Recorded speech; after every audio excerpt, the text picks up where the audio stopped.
Assalamualaikum warahmatullahi wabarakatuh. Mari klik subscribe di channel ini dan aktifkan tanda loncengnya untuk mendapatkan update pemberitahuan di video berikutnya.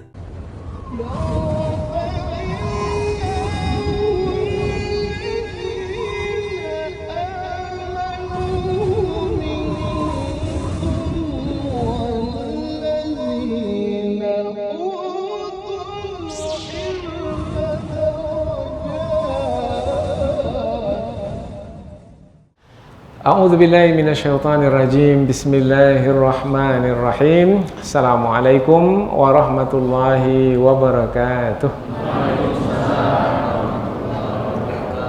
Alhamdulillahirabbil alamin wa bihi nasta'in ala umurid dunya waddin. Nasta'inuhu wa nastaghfiruh.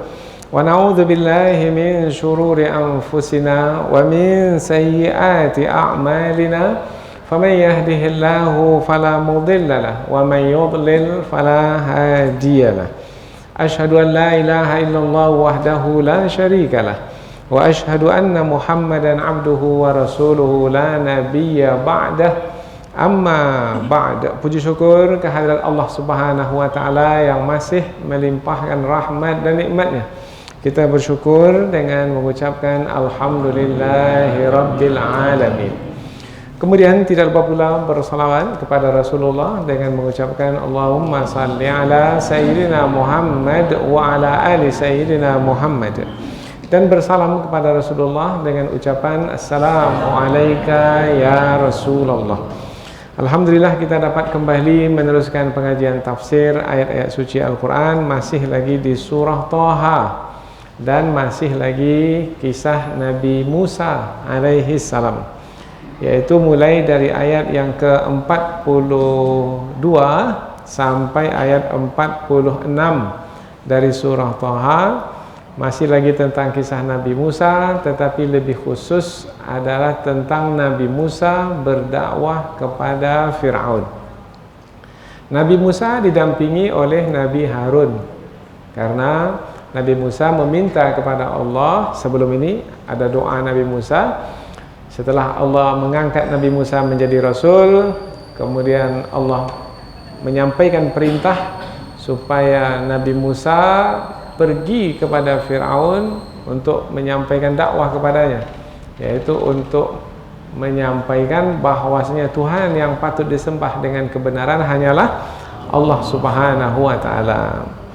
Nah, berat untuk berdakwah kepada Fir'aun, seorang raja yang ganas, yang kejam, yang bengis, yang diktator.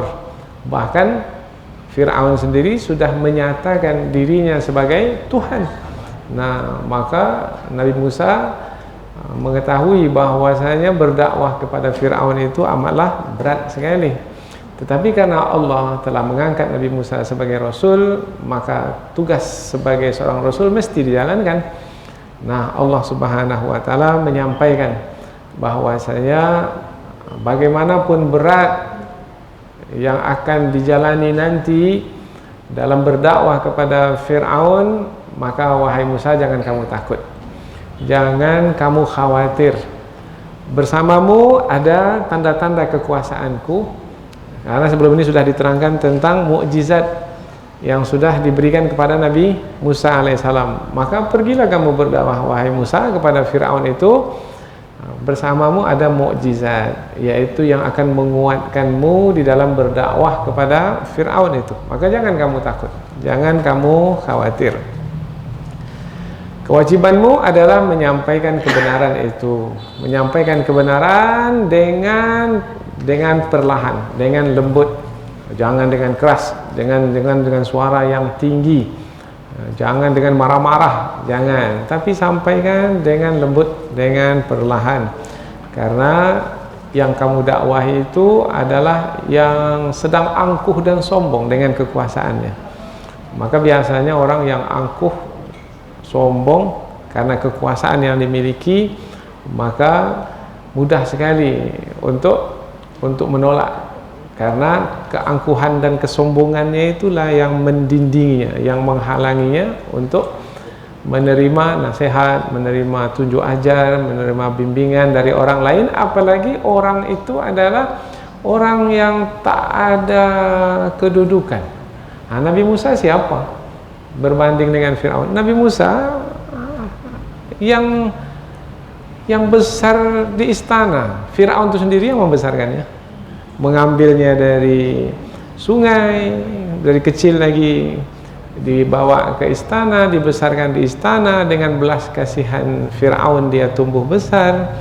Kemudian Nabi Musa itu pula, apalagi Nabi Musa itu dari kalangan Bani Israel, bahwasanya bangsa dari Bani Israel itu adalah bangsa yang dipekerjakan di Mesir, yaitu yang dijadikan pegawai pekerja, buruh kasar kalau yang laki-laki, dan sebagai pelayan-pelayan yang perempuan.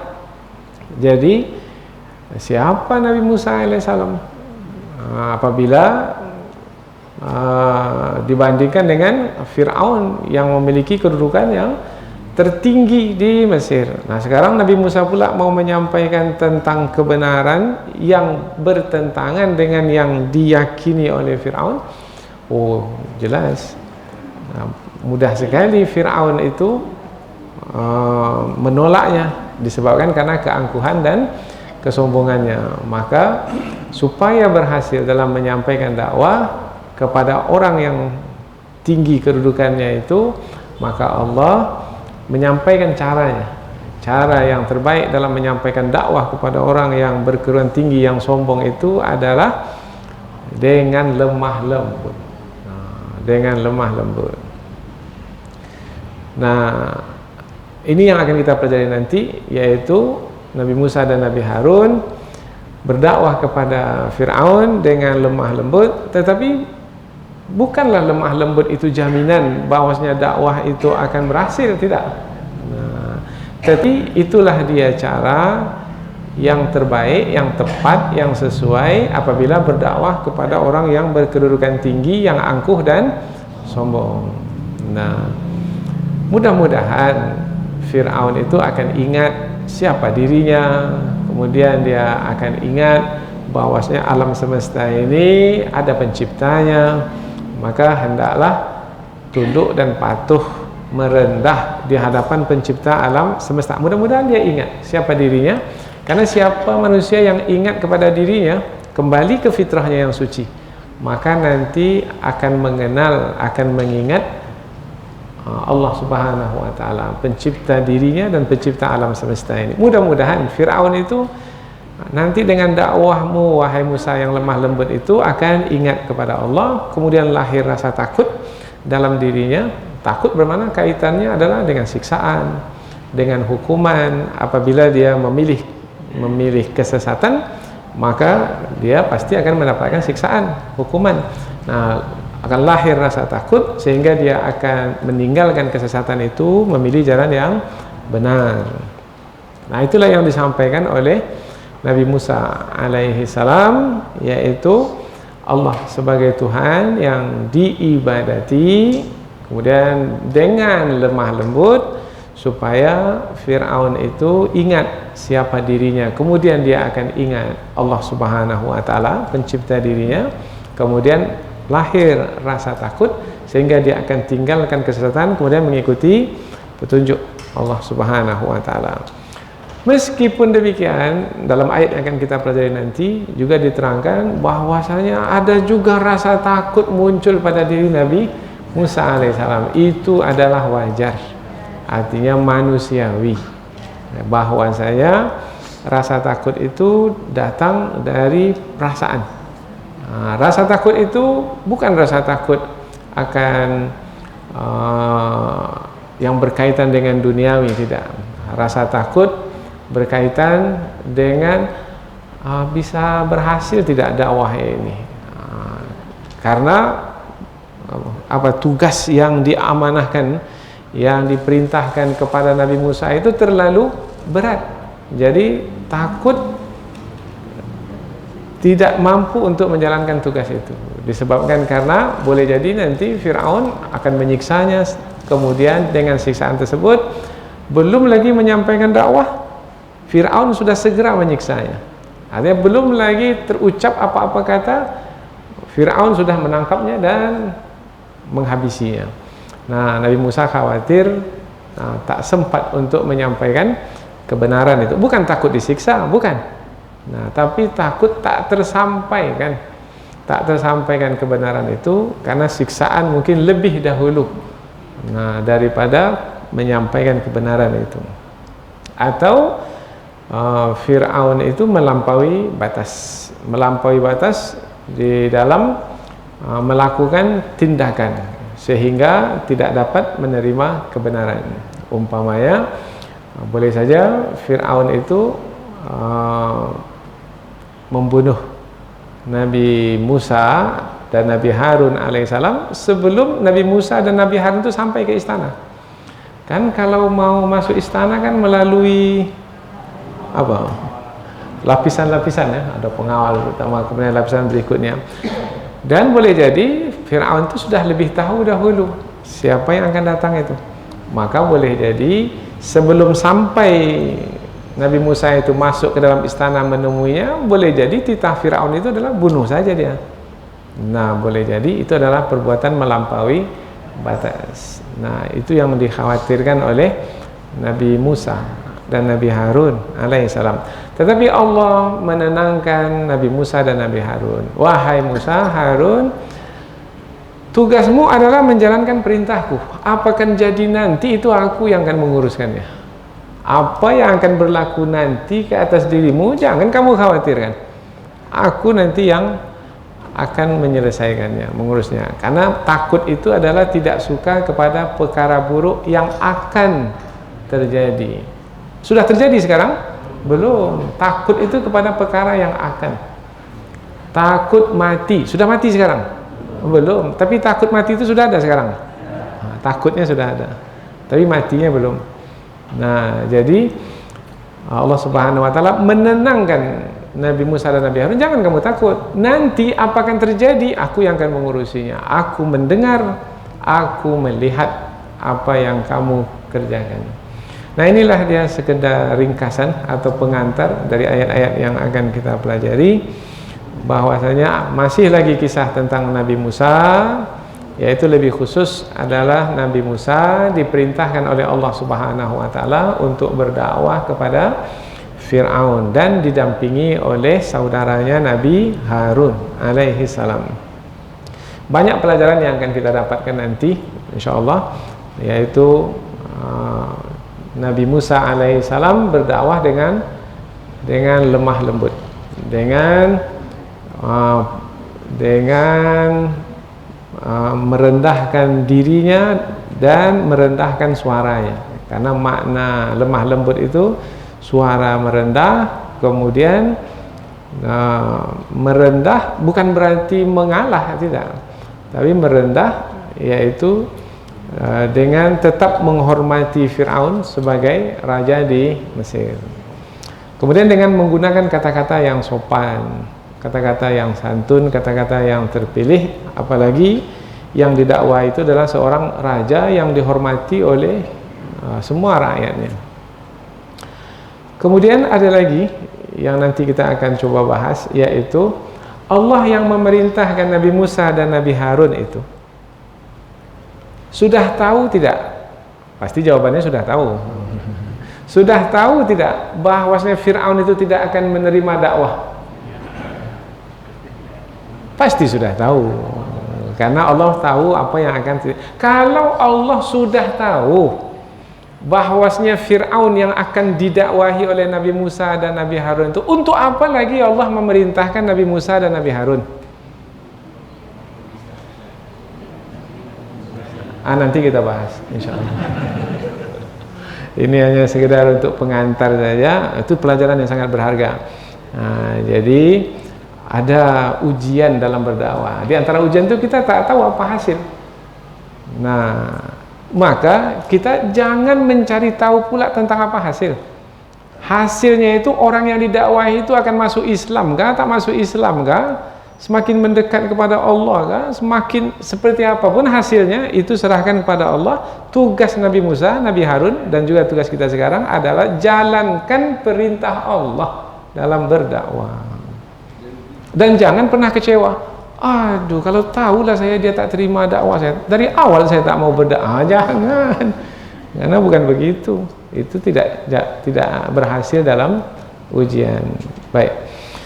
Kita mulai pengajian tafsir, yaitu dengan membaca, kemudian menerjemahkan secara harfiah. Setelah itu barulah kita pindah ke penjelasan yang lebih panjang. Allah Subhanahu wa taala berfirman, A'udzubillahi minasyaitonir rajim. Bismillahirrahmanirrahim. Idhhab anta wa akhuka bi ayati wa la taniya fi dzikri. Idhhaba ila fir'auna innahu tagha faqula lahu qawlan layyinan la'allahu yatadhakkaru aw yakhsha qala rabbana innana nakhafu an yafruta alaina aw an yatgha qala la takhafa innani ma'akuma asma'u wa ara. Allah berfirman, idhab, pergilah, anta, kamu di sini adalah Nabi Musa alaihissalam, wa akhuka, dan saudaramu. Siapa yang dimasukkan saudara Nabi Harun? Bi ayati, dengan ayat-ayatku. Ayat-ayatku di sini adalah tanda-tanda kekuasaanku, yaitu ada lagi nanti mentafsirkannya dengan mukjizat yang akan kuberikan kepadamu. Wala taniya, dan janganlah kamu lalai fi zikri, dari mengingatku. Jadi ada perintah, ada larangan. Perintah, pergi kepada Fir'aun. Larangan, jangan lalai mengingatku. Jadi dua dia sekali. Kepada Fir'aun, sampaikan kebenaran. Kemudian bersama denganku, jangan pernah lalai. Ingat selalu, aku yang memerintahkanmu, wahai Musa. Idhaba, pergilah kamu berdua, ila Fir'aun, kepada Fir'aun, innahu, sesungguhnya dia, tagha, melampaui batas.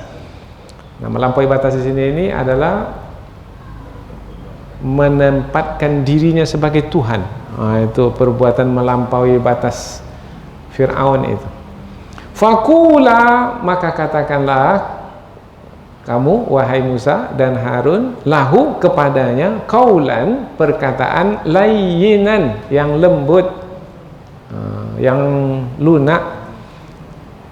La'allahu, mudah-mudahan dia yatadzakkar, menjadi ingat siapa dirinya, kemudian siapa Tuhannya. Au yakhsha, atau dia menjadi takut, ada rasa takut. Qala, mereka berdua berkata, yaitu Nabi Musa dan Nabi Harun, Rabbana, wahai Tuhan kami, innana, sesungguhnya kami, nakhaf, kami takut, kami khawatir, ayyafruta alaina, dia akan bersegera menyiksa kami. Belum lagi sampai nanti ke istana, mereka sudah menyiksa kami. Aw ayyatagha, atau melampaui batas kepada kami, yaitu lebih lagi, bukan menyiksa, membunuh kami. Qala, Allah berfirman, la takhafa, jangan kamu berdua takut, innani, sesungguhnya aku, ma'akuma, bersama dengan kamu berdua, asma, aku mendengarkan, wa ara, dan aku melihat. Maknanya, wahai Musa dan Harun, aku mendengar apa yang kamu katakan, apa yang akan siapa saja mengatakan. Fir'aun kah mengatakan, apa saja yang dikatakan oleh manusia, aku dengar. Apa saja yang dibuat, yang dikerjakan oleh manusia, kamu atau Fir'aun atau siapa saja, aku akan lihat. Jadi kalau ada nanti Fir'aun bertitah, bunuh Musa Harun itu, aku sudah dengar lebih dahulu, wahai Musa Harun, jangan kamu risau. Kalau nanti ada pengawal yang telah diperintah oleh Fir'aun untuk membunuhmu, aku sudah mengetahuinya terlebih dahulu, karena aku melihat perbuatan pengawal yang akan membunuh. Jangan kamu risau, pergi aja lah. Kalau begitu kan sebenarnya berdakwah tanpa beban kan? Jadi kalau ada orang yang berdakwah merasa terbeban, berarti belum masuk kaji kisah Nabi Musa ini lagi. Sementara ini adalah kisah bekal untuk kita dalam menyampaikan kebenaran. Dalam berdakwah tak ada beban. Apabila ada beban berarti masalahnya pada diri kita. Berarti kita belum siap untuk menjalankan tugas yang mulia tersebut. Kita baca langsung terjemahan dari awal, kemudian kita pindah nanti ke tafsir ringkas, diulang sekali lagi supaya kita lebih fokus ketika dalam pengajian tafsir nanti.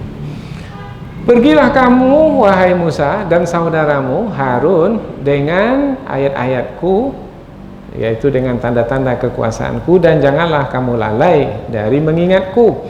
Pergilah kamu berdua kepada Fir'aun, sesungguhnya dia telah melampaui batas. Maka katakanlah kepadanya, wahai Musa dan Harun, perkataan yang lemah lembut, mudah-mudahan dia ingat dan atau takut. Berkatalah Nabi Musa dan Nabi Harun, sesungguhnya wahai Tuhan kami takut ia Fir'aun itu segera menyiksa kami atau melampaui batas ke atas kami. Allah berfirman, jangan kamu takut wahai Musa dan Harun, sesungguhnya aku bersama kamu, aku mendengarkan dan aku melihat. Jadi 5 ayat yang akan kita pelajari ini masih lagi menerangkan tentang kisah Nabi Musa alaihi salam, dan lebih khusus adalah tentang dakwah Nabi Musa dan Nabi Harun kepada raja atau penguasa negeri Mesir pada masa itu, yaitu Fir'aun, yaitu seorang yang sangat kejam sekali, bahkan sangat melampaui batas karena menyatakan dirinya sebagai Tuhan. Nah, kisah Nabi Musa alaihissalam dalam surah Thaha ini disampaikan kepada Rasulullah adalah sebagai bekal bagi Rasul, sebagai pelajaran bagi Rasul. Wahai Muhammad, seakan-akan Allah menyampaikan kepada Nabi, wahai Muhammad sallallahu alaihi wasallam, Rasulku, apabila kamu menyampaikan dakwah kepada manusia hari ini di kota Mekah, maka apabila mereka itu menolakmu, kemudian memusuhimu, membencimu, menyiksamu, membunuhmu, maka sebenarnya yang kamu lakukan, yang kamu jalani, yang akan kamu jalani sudah pernah dahulu dilakukan oleh Nabi Musa alaihissalam. Maka janganlah kamu berkecil hati atau menjadi hilang semangat, apalagi berputus asa. Jangan kamu merasa terbeban dalam menyampaikan dakwah, menyampaikan kebenaran, karena bagi seorang Rasul adalah kemuliaan di dalam menjalankan perintah Allah subhanahu wa ta'ala, dan Allah yang memerintahkan itu tidak akan pernah meninggalkan hamba yang diperintah. Karena Allah subhanahu wa ta'ala pasti akan menjaga, memelihara, menolong hamba yang diperintah untuk menyampaikan kebenaran. Karena Allah subhanahu wa ta'ala telah berjanji dalam Al-Quran, di dalam ketentuan yang sudah tetap, yang tak akan pernah berubah, yang kita sebut sebagai sunnatullah, bahwasanya siapa yang menolong agamanya, maka Allah akan menolongnya. In tansurullaha yansurkum wa yuthabbit aqdamakum. Dan apabila Allah memberikan pertolongan, maka siapapun musuh Rasul itu, sebanyak apapun, sekuat apapun, seperkasa apapun, tak mungkin dapat dikalahkan. Tapi kalau Allah sudah menolong tentaranya, menolong Rasulnya, maka tidak akan mungkin Rasul itu dapat dikalahkan. Yang memusuhi Rasul itu yang akan dikalahkan. Maka pada akhirnya nanti kisah Nabi Musa ini kita akan menjumpai bagaimana Allah langsung yang membinasakan, mencelakakan Fir'aun itu, bukan melalui tangan Nabi Musa, tidak, tapi Allah sendiri. Karena perbuatan membelah laut dan perbuatan menautkan laut itu kembali yang berakibat kepada tenggelamnya Fir'aun dan tentaranya, itu bukan perbuatan Nabi Musa. Apakah itu perbuatan manusia? Membelah laut? Mana ada. Itu perbuatan Allah. Jadi sebenarnya orang yang memusuhi Rasul-Rasul yang diutus kalau pada hari ini adalah yang meneruskan tugas para Rasul. Orang-orang yang memusuhi para Rasul itu sebenarnya bukan memusuhi Rasul, memusuhi manusia, tidak. Sebenarnya mereka itu memusuhi Allah subhanahu wa ta'ala. Maka sebelum disebutkan Fir'aun itu mengambil Nabi Musa untuk dibesarkan di istana, yang Nabi Musa itu akan menjadi musuhnya, dan dan Fir'aun itu yang memusuhi Nabi Musa itu adalah musuh Allah Subhanahu wa taala. Aduwwul li wa aduwwul lak. Yaitu dia, Fir'aun itu adalah musuhku. Mengapa menjadi musuh Allah Fir'aun itu? Fir'aun menjadi musuh Allah karena dia menetapkan dirinya sebagai Tuhan. Nah, dia telah mengambil hak Allah. Hak Allah itu adalah, hak Allah itu yang tak boleh diambil oleh manusia adalah diibadati. Ibadah itu hanya hak Allah, milik Allah, tak boleh diserahkan kepada selain Allah. Fir'aun diambilnya hak Allah itu. Nah, maka menjadi musuh Allah. Nah, kemudian menjadi musuh, Fir'aun menjadi musuh Nabi Musa alaihi salam karena Fir'aun memandang bahwasanya Nabi Musa itu akan menghilangkan kekuasaannya. Maka siapa saja yang menggugat, mengganggunya dalam berkuasa mesti disingkirkan. Nah, maka Fir'aun memusuhi Nabi Musa dan memusuhi Allah. Kalau sudah memusuhi utusan Allah dan malah memusuhi Allah Ta'ala, Allah langsung yang akan berhadapan dengannya. Siapa dia Fir'aun itu? Tak ada kekuatannya sama sekali. Tapi dia kuat memerintah negeri Mesir beratus-ratus tahun. Karena Fir'aun itu sebenarnya bukan nama orang. Fir'aun itu gelaran kepada raja yang berkuasa di Mesir. Ya. Jadi boleh jadi Fir'aun itu ada Fir'aun yang hidup pada tahun sekian sampai tahun sekian, ada lagi Fir'aun yang hidup dari tahun sekian sampai tahun sekian. Nah, Fir'aun yang dimaksudkan dalam ayat tentang kisah Nabi Musa yang hidup pada masa Nabi Musa alaihi salam. Setelah itu ditenggelamkan. Setelah ditenggelamkan, ada lagi tak Fir'aun selepas itu? Nah, ada lagi. Yaitu yang berkuasa kalau dia difahami sebagai gelaran kepada raja. Umpamanya Malik. Malik itu bukan raja, itu gelaran kepada yang berkuasa. Malik. Ada lagi Sultan. Kalau pada hari ini Presiden. Nah, ada lagi kalau di kerajaan Perdana Menteri. Itu nama-nama gelaran. Di Mesir dulu pada masa Nabi Yusuf alaihi salam ada juga penguasa, tetapi tidak digelar dengan Fir'aun. Pada masa Nabi Yusuf itu gelaran penguasa di Mesir itu namanya Al-Aziz. Nah, dalam Al-Quran ya, ketika kisah Nabi Yusuf. Nah, Nabi Yusuf ini kan selepas itu kan. Nah, jadi masih lagi gelaran-gelaran itu ada, tetapi berbeda-beda antara satu zaman dengan zaman yang berikutnya. Baik, kita jangan terlalu jauh betul ke sana kemari. Kita tumpu kepada ayat kita. Idhhab anta wa akhuka bi ayati wa la taniya fi dzikri.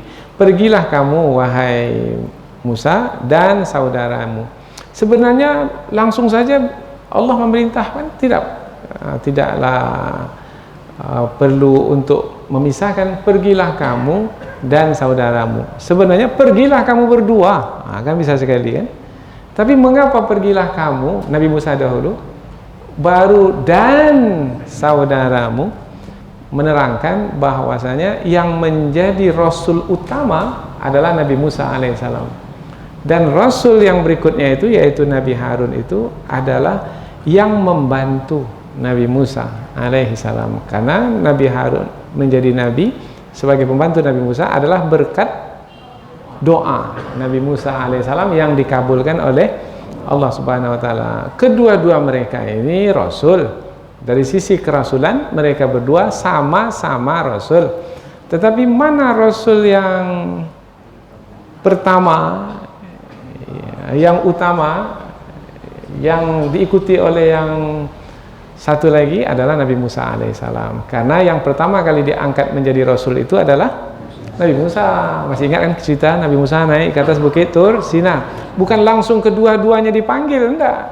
Satu orang yang naik ke atas bukit Tur Sina itu, kemudian Nabi Musa itu yang dipanggil oleh Allah. Setelah diangkat menjadi rasul, kemudian diperintahkan untuk berdakwah kepada Fir'aun. Wah, ini berat tugas ini. Nabi Musa berdoa. Doa Nabi Musa dikabulkan. Maka perintah di sini dibuat 2 kali perintah. Idhab anta wa idhab akhuka. Sebenarnya begitu. Tapi nanti di ayat berikutnya dua-dua langsung sekali. Idhaba, pergilah kamu berdua. Berarti dari sisi kerasulan mereka itu sama-sama menjalankan tugas yang sama. Tetapi di ayat yang ke-42 ini menerangkan bahwasanya Rasul yang utama itu adalah Nabi Musa alaihi salam. Idhhab anta wa akhuka bi ayati, dengan ayat-ayatku. Dengan ayat-ayatku mana? Dengan berbekal ayat-ayatku. Sebelumnya sudah diperlihatkan kepada Nabi Musa ayat-ayat Allah. Ayat-ayat Allah ini maknanya tanda-tanda kekuasaan Allah. Tanda-tanda kekuasaan Allah yang diberikan kepada Rasul untuk membuktikan diri Rasul itu seorang Rasul adalah mukjizat. Jadi namanya mukjizat. Mukjizat apa sebelum ini yang diperlihatkan kepada Rasul? Nabi Musa alaihi salam. Tongkat dilemparkan, tongkat berubah menjadi ular. Yang kedua apa? Tangan yang dimasukkan ke ketiak, dikeluarkan lagi bercahaya. Nah, berarti Nabi Musa sudah mengetahui bahwasanya Allah telah membekalkan mukjizat untuknya. Sudah. Nah, ketika Allah memerintahkan, pergilah kamu wahai Musa dan saudaramu dengan mukjizat yang sudah ada padamu. Tinggal lagi nanti kapan waktunya aku nanti yang akan memerintahkan. Nah, berarti Nabi Musa sudah punya bekal untuk berhadapan dengan musuh. Sudah. Jadi Allah Subhanahu wa taala memberikan bekal juga kepada Nabi Musa dan Nabi Harun. Wala taniya fi dzikri, dan jangan kamu lalai dari mengingatku. Sebenarnya Nabi Musa apakah lalai dari mengingat Allah? Tidak, kalau seorang Rasul tak akan mungkin pernah lalai dari mengingat Allah. Tetapi tujuannya di sini adalah bukan berarti Nabi Musa itu tidak mengingat Allah atau lalai, tetapi sebagai mengingatkan supaya lebih ingat lagi. Kita ini boleh jadi sudah ingat sebenarnya, marilah kita bertakwa kepada Allah. Kita ini sudah bertakwa, tetapi diingatkan lagi. Untuk apa? Supaya lebih lebih kuat dalam mengingat. Jangan sekali-kali lalai. Bukan berarti kita lalai, enggak, tapi mewaspadai, karena celah lalai itu mungkin ada.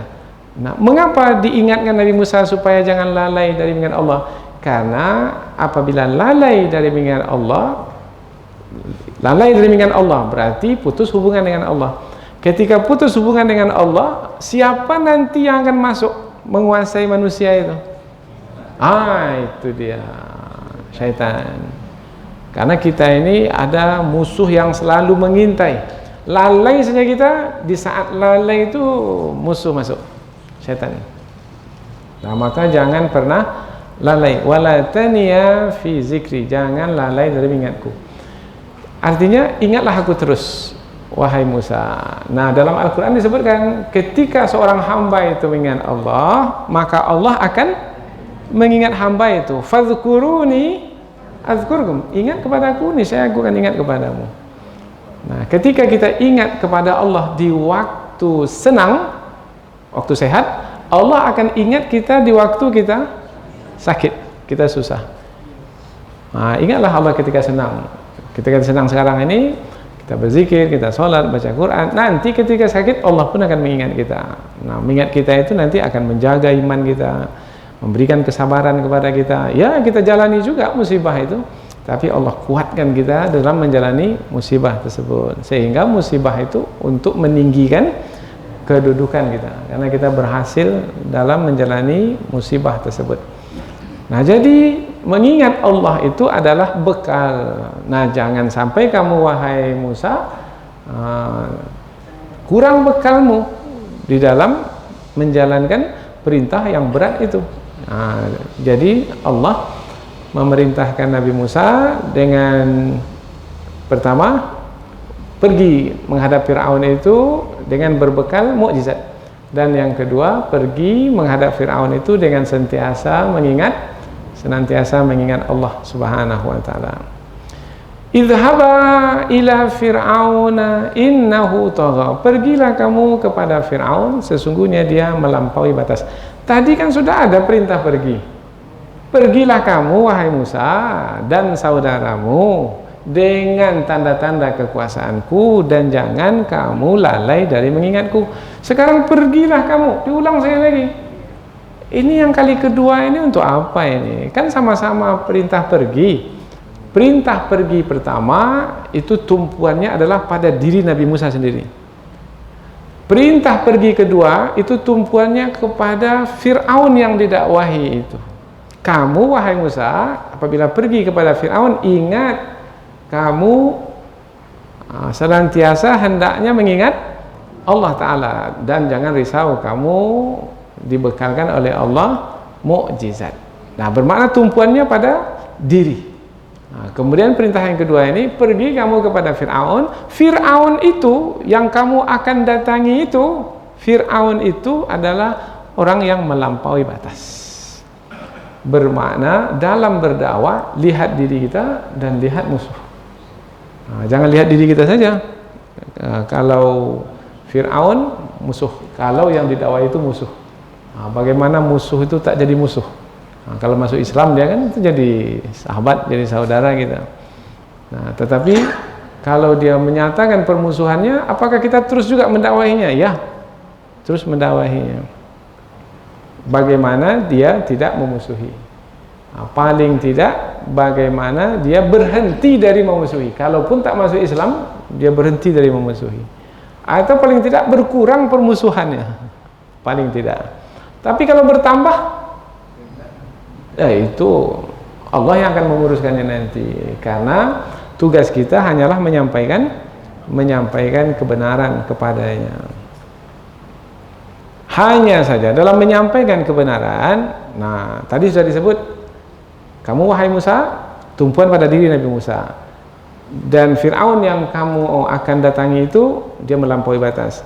Maka Allah menerangkan bagaimana sebaiknya ketika berdakwah kepada Fir'aun yang melampaui batas itu. Faqula lahu, maka berkatalah kepadanya, kepada Fir'aun itu, qaulan layyina, perkataan yang lembut. Nah, mengapa kepada Fir'aun ini perkataan lembut? Sebab Fir'aun itu adalah penguasa tertinggi di negeri Mesir. Pasti yang berkuasa tertinggi, kesombongannya bagaimana? Kemudian kalau ia nanti bertitah, apa saja dia akan lakukan. Dan dia tidak akan teragak-agak untuk menggunakan siapa saja yang di bawah kekuasaannya. Nah, tentara-tentaranya, algojo-algojonya. Ini kalau kita guna kata raja itu, dia juga punya algojo. Algojo itu apa ya? Orang-orang upahan yang badannya kekar-kekar, kuat-kuat, gagah-gagah, hebat-hebat, ya. Nah, tapi yang tak hebatnya mau diperintah orang, itu tak hebatnya, algojo. Maka algojo itu benarnya kuat atau lemah? Lemah, badannya aja yang kuat. Kalau masih diperintah orang berarti lemah dia. Nah, baru dia kuat kalau dia yang memerintah orang, itu baru algojo itu kuat namanya. Kalau itu bukan algojo, algoji. Ya dia tak punya kekuatan sebenarnya pada diri dia sendiri. Kekuatan dia telah dipakai oleh orang, maka sebenarnya dia tak punya kekuatan lagi, karena sebenarnya kekuatan dia sudah dimanfaatkan oleh orang lain, maka tidak lagi bisa disebut algojo sebenarnya. Katakanlah kepadanya perkataan yang lunak, karena Fir'aun yang didakwa itu adalah raja. Nah, biasanya perkataan dari warga biasa atau rakyat jelata kepada raja itu biasanya berkata dengan lembah lembut, tidak meninggi. Nah, hormati, hargai Fir'aun sebagai Fir'aun yang berkedudukan tinggi. Tapi meskipun berkata lemah lembut, tetap mengatakan yang benar. Bukan berarti berkata lemah lembut itu yang benar ditinggalkan. Iyalah Fir'aun, seperti yang kamu kehendaki ajalah. Tak boleh seperti itu. Katakan yang benar itu benar, tapi dalam menyampaikan yang benar itu sampaikanlah dengan beradab dan bersopan santun. Jadi Nabi Musa menyampaikan kepada Fir'aun bahwasanya Tuhan yang sebenarnya adalah Allah. Ya, wahai Fir'aun, Tuhan yang sebenarnya bukan dirimu. Tuhan yang sebenarnya adalah Allah Subhanahu wa Ta'ala yang menciptakan dirimu. Kan lemah lembut itu kan. Nah, tinggal Fir'aunnya sendiri mau terima atau enggak. Nah, hei Fir'aun, itu tidak lemah lembut. Ya, itu belum lagi menyampaikan apa-apa, keluar kamu katanya. Tak jadi dakwah itu disampaikan. Yang disampaikan oleh Nabi Musa itu apa? Yang pertama adalah Allah sebagai Tuhan, yang kedua adalah hari akhirat sebagai hari pembalasan, dan yang ketiga yang diminta oleh Nabi Musa adalah lepaskan Bani Israel bersama denganku. Karena Nabi atau Rasul yang terdahulu itu diutus untuk menyampaikan kebenaran kepada kaumnya. Nah, sebelum kepada kaum, karena kaum ini masih di dalam kekuasaan Fir'aun, maka berdakwah terlebih dahulu kepada Fir'aunnya. Setelah itu ketika Fir'aun sudah ditenggelamkan, apakah Nabi Musa tetap menyampaikan dakwah? Ya, kepada kaumnya yang telah selamat dari kejaran Fir'aun. La'allahu yatadzakkar, dengan lemah lembut, mudah-mudahan dia ingat. Lemah lembut ini kita teringat ada pepatah dalam bahasa kita itu, kalau ingin mengambil rambut dari dalam tepung, itu jangan keras-keras, jangan main sentak aja. Nah, nanti mungkin rambutnya terambil tetapi tepungnya berserak. Maka seperti mengambil rambut dari dalam tepung, rambut terambil, tepungnya tidak berserak. Nah, bagaimana caranya dakwah tersampaikan kepada Fir'aun? Fir'aun tidak marah. Gimana caranya? Kalau marah juga itu urusan Fir'aun lagi itu. Nah, tetapi yang urusan kita adalah menyampaikan dengan lemah lembut. Berarti dakwah Islam itu lembut atau keras ya? Lembut. Kalau ada juga yang mengatakan keras, orangnya yang keras. Orang yang menganggap dakwah itu keras. Apa sebab dia merasa keras? Karena tidak sesuai dengan yang dia inginkan. Dia ingin orang lain itu sesuai dengan kepercayaannya atau mengikut aliran dia, pandangan dia. Baru kalau begitu bukan.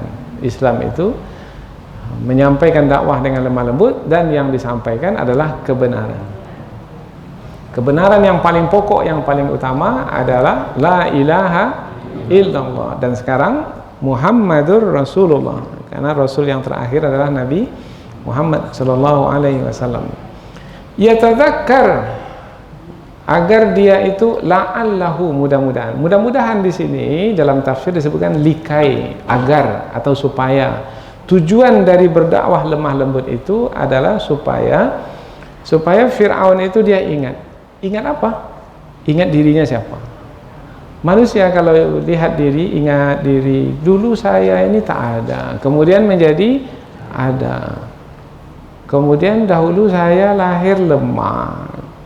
Siapa yang memberikan kekuatan kepada saya? Allah. Dulu saya tidak mendengar. Siapa yang memberikan pendengaran pada saya? Penglihatan dan hati. Nah, ketika manusia diingatkan tentang dirinya, maka dia akan ingat Allah Subhanahu wa Ta'ala, pencipta alam semesta ini. Maka di awal-awal ayat Al-Quran turun kepada Rasulullah juga begitu, yaitu Iqra bismi rabbikal ladzi khalaq, alladzi khalaq. Bacalah dengan menyebut nama Tuhanmu wahai Muhammad yang telah menciptakan. Diingatkan kepada Nabi Muhammad dan juga untuk disampaikan kepada manusia, Tuhan yang sebenarnya adalah yang telah menciptakan. Ingatlah tuh. Nah, jadi mudah-mudahan Fir'aun itu ingat siapa pencipta alam semesta ini. Au yakhsha, atau dia takut. Takut yaitu apabila memilih kesesatan, maka pasti akan mendapatkan hukuman, siksaan. Biasanya dengan rasa takut itu manusia akan menerima kebenaran. Siapa orang yang berani memilih kesesatan dan melakukan kesesatan itu, bahkan berbangga pula melakukan kesesatan, karena tidak memiliki rasa takut. Orang yang tak punya rasa takut, akan berani memilih kesesatan, akan melakukan pelanggaran. Siapa orang yang berani melakukan pelanggaran di jalan raya itu? One way, satu arah, tapi dia balik di situ. Nah, siapa orang yang berani itu? Orang yang tak punya rasa takut. Nah, merah berhenti mestinya kalau ada lampu merah itu, traffic light itu kan. Tapi dia babas saja, dia jalan saja. Siapa itu orang yang berani itu? Orang yang tak punya rasa takut. Apa pula takutnya? Nanti kalau didenda saya bayar. Ini dia tak punya rasa takut. Saya ada backing, saya ada nanti yang akan, ini orang yang tak punya rasa takut ini biasanya nanti akan melanggar. Tapi kalau punya rasa takut, bukan karena takut didenda, enggak. Takut itu adalah nanti berlaku kemalangan, umpamanya bisa mendatangkan gangguan, kecelakaan bagi orang lain. Kalau punya rasa takut itu, manusia akan berhati-hati dan tidak akan melakukan kesalahan.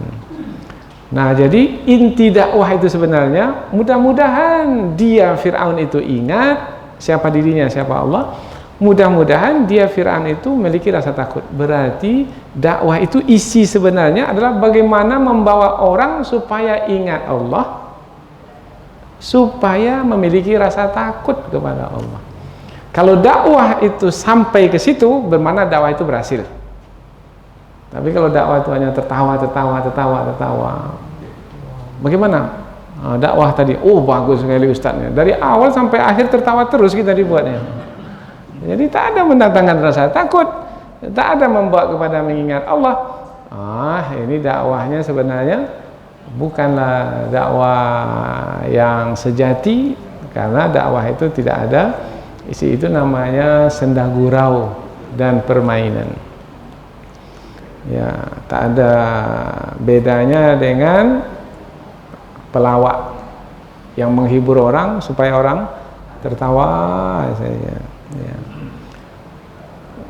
Kalau tertawa itu sebagai selingan nggak apa-apa, tapi sebagai tujuan itu yang sudah terkeluar dari jalan dakwah yang sebenarnya. Qala, Nabi Musa dan Nabi Harun berkata, Rabbana, wahai Tuhan kami, innana nakhafu ayyafrutu alaina aw ayyatagha. Wahai Tuhan kami, sesungguhnya kami takut dia Fir'aun segera menyiksa kami atau melampaui batas, yaitu dengan membunuh kami, sehingga tak tersampaikan dakwah seperti yang engkau perintahkan kami untuk menyampaikannya kepada Fir'aun. Tadi sudah kita sampaikan bahwasanya kalau sudah dibekalkan dengan mukjizat, kemudian Allah sudah memberikan janji pula, kalau kamu ingat kepadaku, aku akan ingat kepadamu. Maka masihkah seorang Rasul itu akan memiliki rasa takut? Tidak. Tapi mengapa ada rasa takut pula di sini yang dikatakan oleh Nabi Musa?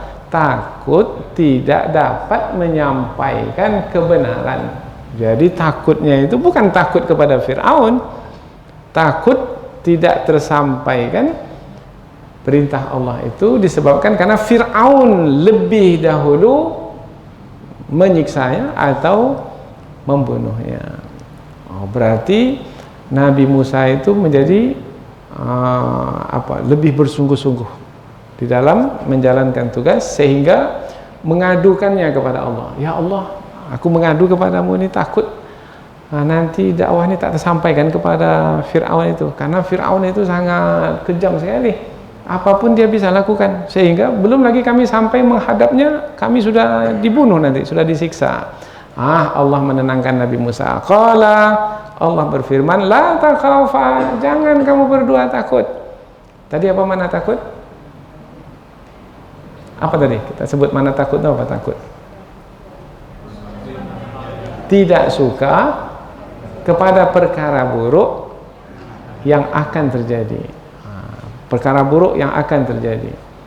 Sudah terjadi yang ditakutkan itu? Belum. Tapi rasa takut itu sudah ada? Sudah. Apa bedanya dengan sedih? Sedih tidak suka kepada perkara buruk yang sedang terjadi. Sedang. Nampak muka bapak tak ceria pada malam hari ini. Biasanya cerah ceria, gembira, berseri-seri, tapi malam ini nampaknya agak lain. Saya sedih, Ustaz. Apa sebab? duit saya hilang. Oh, rupanya perkara buruk sedang terjadi. Oh, rupanya ada musibah menimpanya. Saya sakit hari ini. Oh, rupanya ada yang tidak disukai. Sedih. Nah, sedih. Sedih, takut, itu adalah yang mengganggu kebahagiaan. Jadi kebahagiaan kita itu terganggu dengan takut dan sedih. Ketenangan kita itu akan terganggu dengan takut dan sedih. Sementara kebahagiaan, ketenangan, lapang dada, hati senang, itu adalah bekal dalam berdakwah. Jadi bekal yang penting dalam berdakwah itu adalah hati itu. Hati mesti tenang, dada mesti lapang, kemudian mesti bahagia dalam menjalankan tugas mulia. Nah, tapi yang mengganggu ada, yaitu takut dan sedih. Tapi kita pula manusia sebagai manusia, manusiawi kalau muncul rasa takut. Kalau tak ada rasa takutnya itu tak manusia. Nah, kalau nampak harimau di depan menganga, takut atau enggak?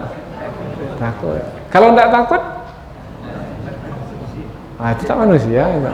Atau mungkin tidak sehat. Ya. Tapi beda antara takut kepada Allah dengan takut kepada selain Allah. Takut kepada Allah itu karena keimanan kepada Allah Subhanahu wa taala. Takut kepada binatang buas itu disebabkan karena kita sebagai fitrah tidak mau diterkam oleh binatang buas. Fitrah kita sebagai manusia ingin selamat. Ingin selamat. Jadi takut itu beda. Takut kepada Allah itu disertai dengan ilmu mengagungkan Allah Subhanahu wa taala. Kalau takut kepada harimau ada pengagungan kepada harimau enggak. Jadi beda antara takut kepada Allah itu dengan takut kepada selain. Sesungguhnya kami takut Fir'aun itu akan segera menyiksa kami, sehingga tak sempat kami menyampaikan, atau melampaui batas sehingga membunuh kami sebelum kami menyampaikan. Qala la takhafa, Allah berfirman, janganlah kamu takut wahai Musa dan Harun, innani ma'akuma, sesungguhnya aku bersama denganmu. Innani, Allah tidak menggunakan kata innana, sesungguhnya kami. Mengapa Allah menggunakan kata aku di sini ini, tidak kata kami? Karena ada kalanya Allah menyebut dirinya sebagai kami, ada kalanya menyebut sebagai aku. Nah, biasanya apabila Allah menyebut dirinya sebagai kami, itu berkaitan dengan Allah sebagai pencipta, Allah sebagai penolong, Allah sebagai penguasa, Allah sebagai pelindung, pemelihara, dan lain sebagainya.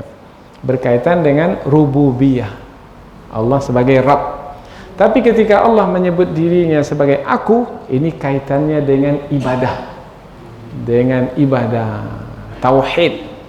Supaya tidak disembah selain Allah, supaya tidak dipercayai di sana ada Tuhan selain Allah. Sesungguhnya aku, wahai Musa, tak ada di sana yang lain yang menolong, tak ada di sana yang lain yang akan melindungi, yang membantumu. Karena yang akan menolong, melindungi, membantumu itu adalah yang kamu ibadati, dan akulah dia, wahai Musa. Maka jangan kamu risau, sesungguhnya aku mendengar dan aku melihat. Makna kebersamaan di sini apa? Makna kebersamaan di sini, meskipun sebenarnya yang pergi kepada Fir'aun itu adalah Nabi Musa dan Nabi Harun, tetapi sebenarnya Allah bersama dengan mereka. Maka Allah tidak akan meninggalkan mereka berdua itu begitu saja.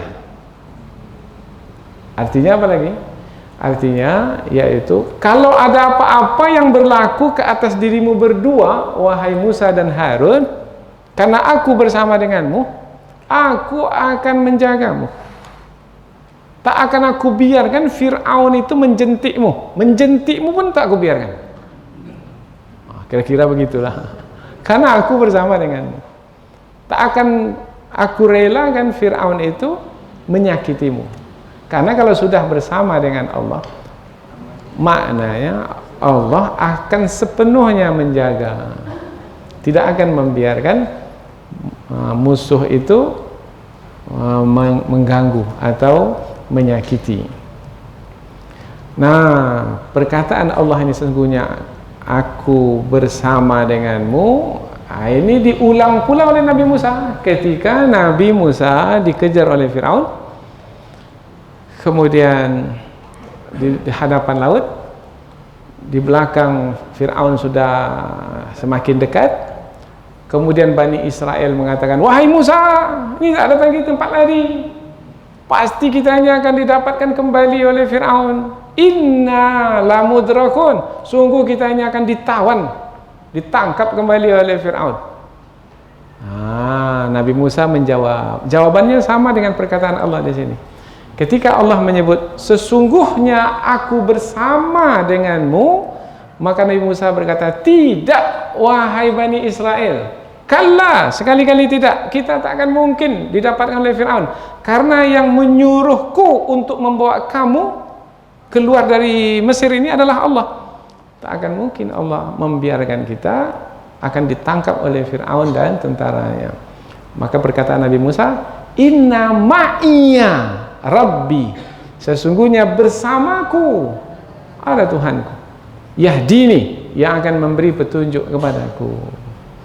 Nabi Musa sendiri pun tak tahu apa lagi kira-kira petunjuk itu, tapi percaya, yakin. Apa sebab? Allah memberitahu, aku bersama denganmu wahai Musa, jangan kamu risau. Kamu tak tahu penyelesaian, tetapi aku tahu bagaimana menyelesaikan persoalan kamu dikejar oleh Firaun. Nabi Musa pun tak tahu apalah yang akan terjadi, ya. Tak perlu tahu-tahu. Nah, yang penting berangkat aja bersama dengan Allah. Kalau sudah bersama dengan Allah, bismillah. Nah, sama dengan anak kita itu. Cemanalah ayah saya nanti menolong saya? Tak perlu, pergi aja lah bersama dengan ayah itu. Nanti pandai ayah lah nanti akan menolong anaknya seperti apa.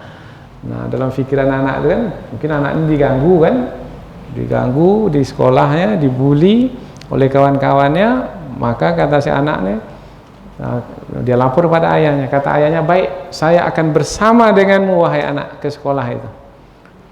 Nah, nanti kalau ada kawan mengganggu saya, tak perlulah, tak usah. Kalau orang tua sudah bersama, aman lah tuh. Nah, jadi keimanan berserah diri kepada Allah itu yang dibuktikan oleh Nabi Musa alaihissalam, sehingga Allah memberikan petunjuk kepadanya, pukulkan tongkatmu itu ke laut wahai Musa, fadrib bi'asakal bahr. Nah, pukulkan tongkatmu ke laut, famfalaq, maka laut itu pun terbelah. Kira-kira Nabi Musa tahu tidak kalau memukulkan tongkat itu akan terbelah laut? Tidak. Nah, jadi ikut aja. Allah perintahkan pukul. Nah, apa yang akan berlaku? Itu Allah yang menguruskan. Maka kita pun juga begitu sekarang.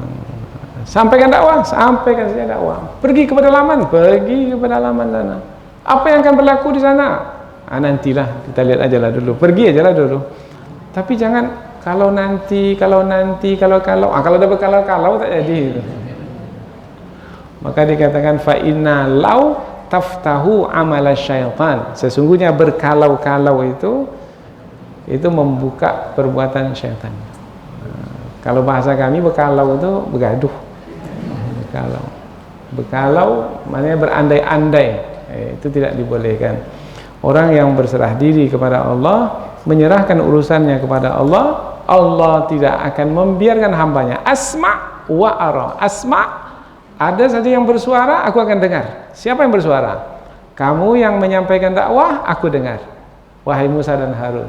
Fir'aun yang akan bersuara, bertitah, memerintah apa saja, aku mendengar. Siapa saja, aku dengar. Maka apa yang perlu kamu risaukan lagi? Karena yang mengancam kita itu boleh jadi dari suara. Kalau ada orang yang berkuasa, bersuara, itu bisa mengancam kita. Tangkap si fulan. Itu bergerak itu. Maka ditangkap, siksa si fulan. Kalau Fir'aun sudah bertitah, maka algojonya pun turun, orang-orang suruhannya pun turun. Tetapi titah Fir'aun itu didengar oleh Allah Ta'ala.